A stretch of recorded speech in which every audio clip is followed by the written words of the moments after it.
बहुत पुराने समय की बात है। एक अत्यंत निर्धन स्त्री ने एक सुंदर पुत्र को जन्म दिया। उस बच्चे के दाएं हाथ पर नीले रंग का एक बड़ा सा दाग था, जिसे गांव के विद्वान पंडितों ने शुभ और भाग्यशाली माना। जन्म के कुछ ही समय बाद गांव के एक प्रतिष्ठित पंडित ने भविष्यवाणी की कि यह बालक जब 14 वर्ष का होगा तब इसका विवाह राज्य की राजकुमारी से होगा। समय बीतता गया। एक दिन उस राज्य का राजा शिकार खेलने निकला और रास्ता भटककर उसी गांव में पहुंच गया जहां वह बालक जन्मा था।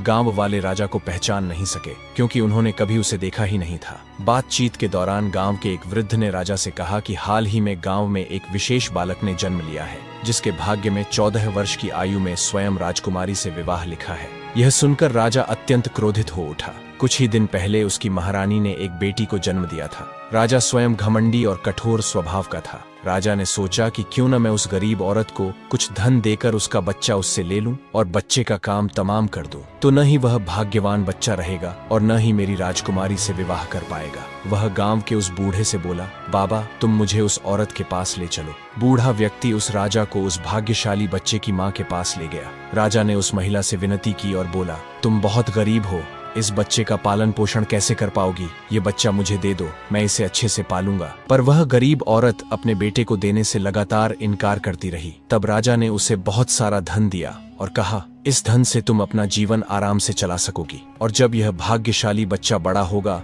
तो खुद ब खुद तुम्हारे पास लौट आएगा। गरीब माँ ने सोचा, यह बच्चा सचमुच बहुत भाग्यशाली है, तभी तो खुद एक अमीर व्यक्ति इसे लेने मेरे घर आ पहुंचा है। शायद यही भगवान की इच्छा है। काफी सोच विचार के बाद उस माँ ने भारी मन से अपना बच्चा राजा को दे दिया। राजा जब थोड़ी दूर पहुंचा तो उसने बच्चे को एक लकड़ी के संदूक में डालकर नदी में बहा दिया। उसके मन में यह विचार था कि दम घुटने से वह बच्चा संदूक के भीतर ही मर जाएगा। राजा यह सोचकर मन ही मन बहुत प्रसन्न हुआ कि उसने अपनी प्यारी बेटी को उस भविष्यवाणी से बचा लिया। लेकिन जैसा कि आप जानते हैं, मारने वाले से बड़ा बचाने वाला होता है। वही इस बालक के साथ भी हुआ। वह लकड़ी का संदूक बहते बहते एक पंचक्की के पास जाकर अटक गया। वहां काम करने वाले एक नौकर की नजर उस संदूक पर पड़ी। उसने सोचा कि उसमें जरूर कुछ कीमती चीज होगी। वह पानी में उतरकर उसे बाहर ले आया। जब उसने संदूक खोला तो हैरान रह गया। उसमें एक छोटा बच्चा सो रहा था।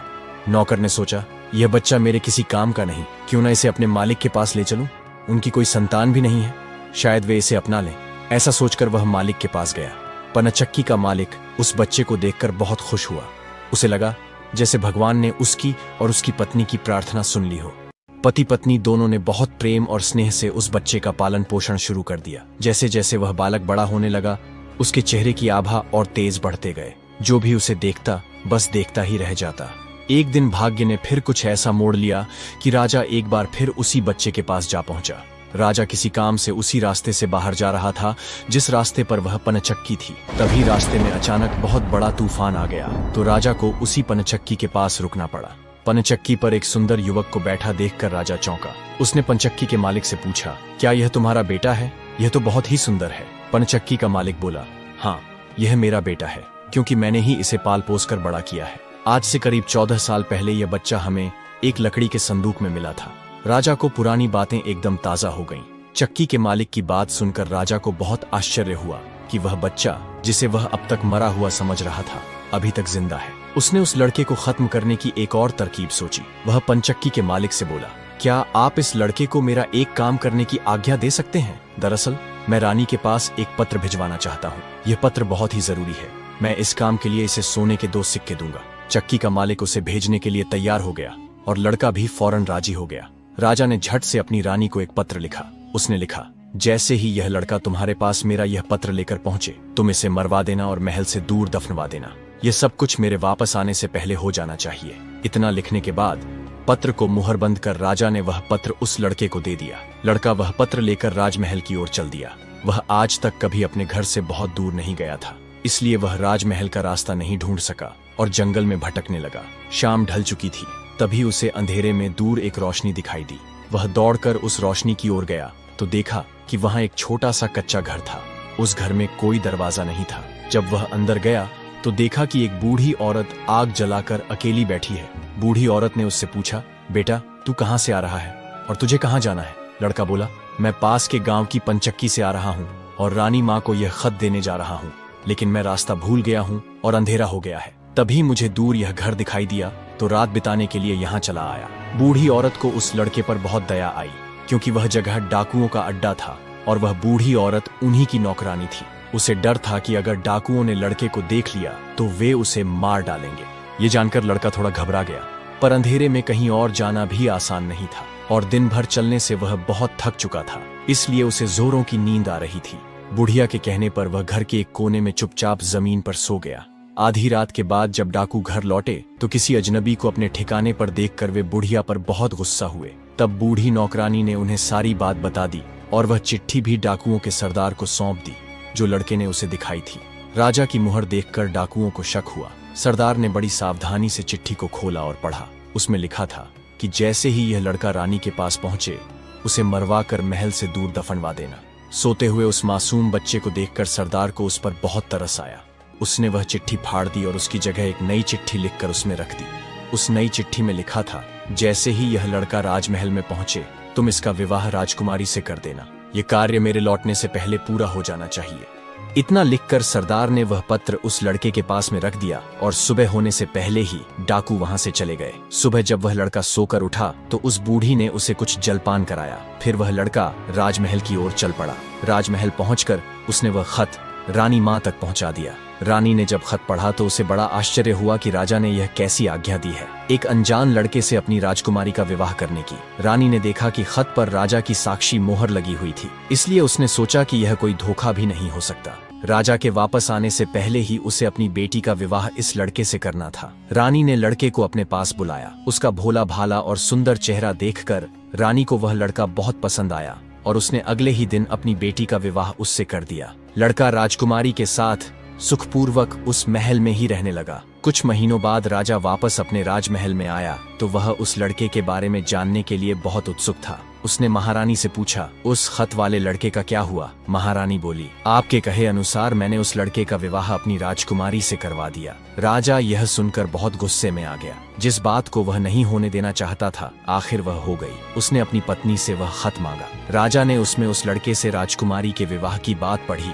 तो निस्तब्ध रह गया। राजा को उस लड़के पर शक हुआ कि वह पढ़ा लिखा है, जरूर उसने रास्ते में खत बदल दिया होगा। उसने लड़के को अपने पास बुलवाया और उसे सच्चाई बताने की आज्ञा दी। लड़का बोला, हे राजन, मुझे कुछ नहीं पता कि इस खत में आपने क्या लिखा था, क्योंकि मैं तो इसे ऐसा ही लेकर आ गया था। हाँ, जंगल में मैंने एक पुराने घर में रात जरूर गुजारी थी, क्योंकि मैं राजमहल का रास्ता नहीं ढूंढ पाया और जंगल में भटक गया था। राजा को उस लड़के की बात पर विश्वास नहीं हुआ। वैसे भी राजा को उस लड़के से बहुत नफरत थी। वह नहीं चाहता था कि उसकी बेटी से शादी करने के बाद वह इस राज्य का राजा बने। वह लड़के से बोला, मेरी गैर हाजिरी में रानी ने मेरी बेटी की शादी तुझ कंगाल से कर दी है, पर मैं इस शादी को तब तक अपनी सहमति नहीं दूंगा जब तक तू मुझे शैतान के 3 सोने के बाल नहीं लाकर देगा। जब तू वो 3 सोने के बाल मुझे देगा तभी सही मायनों में उसका पति बन पाएगा। राजा ने यह असंभव शर्त इसलिए रखी थी ताकि वह लड़का सोने के 3 बालों की तलाश में कहीं मर खप जाए।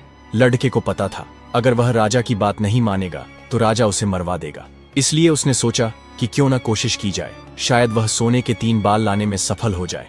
अगले दिन वह सुबह बहुत जल्दी उठकर सोने के बाल ढूंढने के लिए निकल पड़ा। चलते चलते वह एक बड़े शहर में पहुंचा।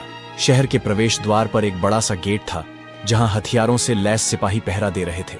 सिपाही ने उस लड़के से पूछा, यहाँ तुम्हारा क्या काम है? क्या तुम कुछ समझते और जानते भी हो? लड़का बोला, मैं सब कुछ समझता और जानता हूँ। सिपाही बोला, अगर तुम सब कुछ जानते हो तो हम पर भी एक मेहरबानी करो।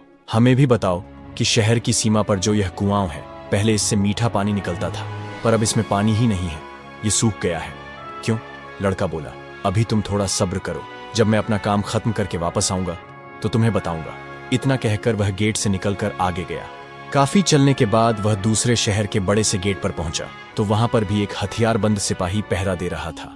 उस सिपाही ने भी लड़के से सवाल पूछा, क्या तुम कुछ समझते और जानते भी हो? लड़का बोला, मैं सब जानता हूँ। सिपाही बोला, चलो फिर ये बताओ कि इस शहर की सीमा पर जो सेब का पेड़ लगा है उसमें पहले सोने के सेब लगते थे, पर अब यह पूरी तरह सूख गया है, अब इसमें पत्तियां भी नहीं लगती। ऐसा क्यों? लड़का बोला, थोड़ा इंतजार करो, अपना काम पूरा करके आने पर मैं इसका जवाब तुम्हें बताऊंगा। इतना कहकर वह आगे चल दिया और चलते चलते तीसरे शहर की सीमा पर पहुंचा तो वहां पर एक बड़ी सी नदी थी जिसमें एक छोटी सी नाव थी और एक नाविक उस पर बैठा था। नाविक ने उससे पूछा, तुम यहाँ क्यों आए हो और यहाँ के बारे में क्या समझते जानते हो? लड़का बोला, मैं सब कुछ जानता हूँ। नाविक बोला, अगर तुम सब कुछ समझते और जानते हो तो कृपा करके मुझे बताओ कि आने जाने के इस काम से मुझे छुटकारा कैसे मिलेगा। लड़का बोला, इस सवाल का जवाब मेरे वापस आने पर तुम्हें जरूर मिलेगा, पर पहले तुम मुझे नदी पार करवाओ। नाविक ने उसे अपनी नाव पर बैठाकर दूसरे किनारे पर छोड़ दिया।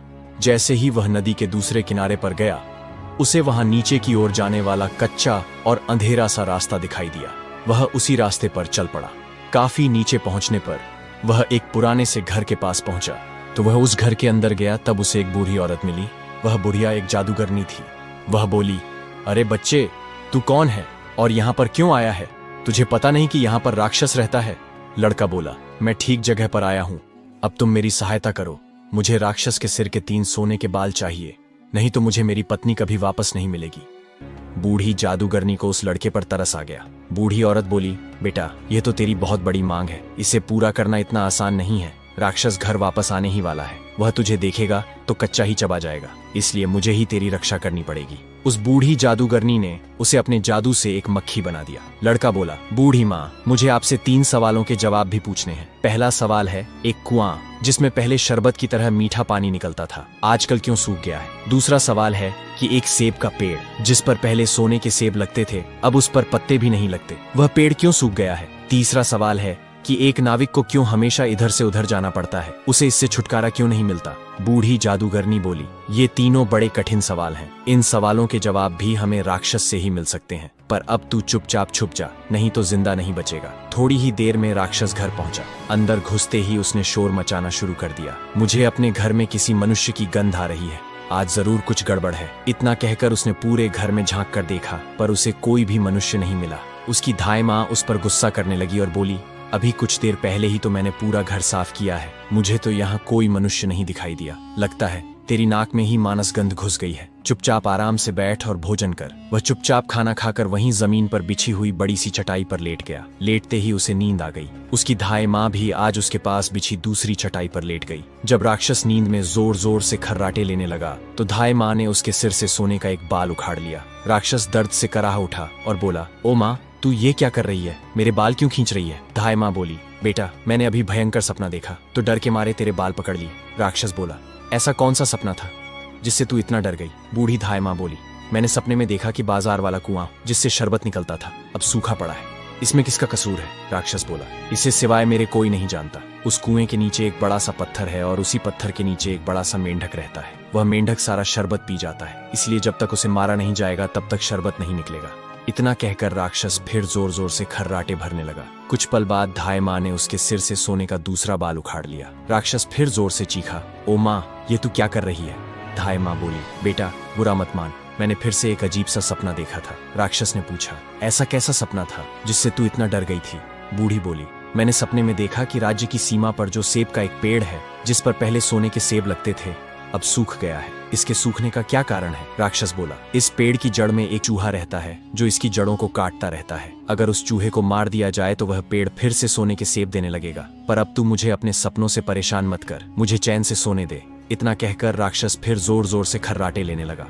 थोड़ा ही समय हुआ था कि बूढ़ी माँ ने फिर तीसरी बार उसका एक और बाल उखाड़ लिया। अब राक्षस बहुत गुस्से से बोला, बुढ़िया, लगता है तेरे दिन पूरे हो गए हैं जो तुझे अपनी जिंदगी से प्यार नहीं। बूढ़ी माँ उसे शांत करने की कोशिश करने लगी, फिर बड़े प्यार से बोली, बेटा, मैं इन अजीब अजीब सपनों का क्या करूं? अभी अभी मैंने फिर से एक अजीब सपना देखा। राक्षस बोला, ऐसा कौन सा सपना देखा?